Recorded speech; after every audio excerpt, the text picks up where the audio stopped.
quand je vais dire la horde de ceux qui sont venus pour la deuxième fois à l'aéroport sont des mercenaires à la solde de la France, mais de façon plus générale à la solde de l'Union européenne ou de l'Europe ou de l'Occident plus généralement.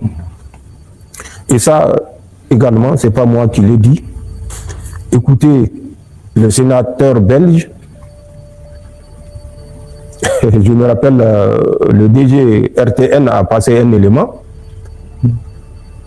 Marc Botenga, écoutez-le, vous comprendrez ce que l'Europe a cotisé en termes de milliards d'euros pour équiper ceux qui pullulent, leurs mercenaires qui pullulent au Sahel pour nous faire la guerre.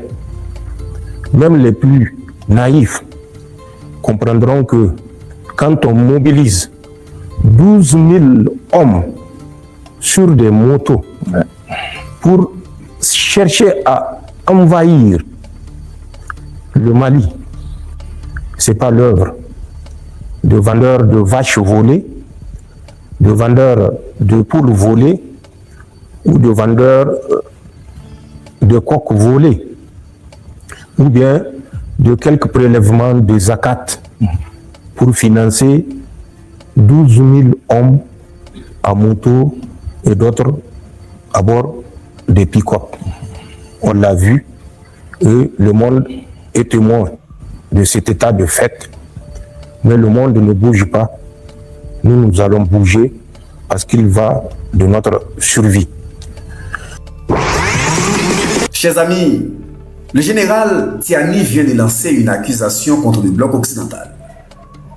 Selon lui, l'attaque contre l'aéroport international Diori Amani de Niamey n'était pas une simple opération Théo-Théo. Hey!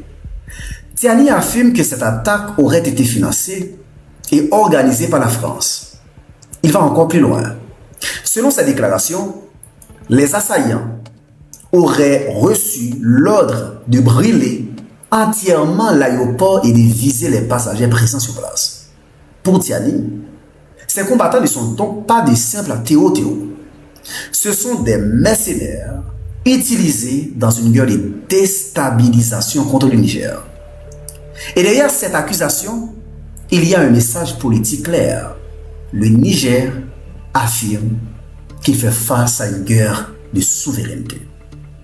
À très bientôt.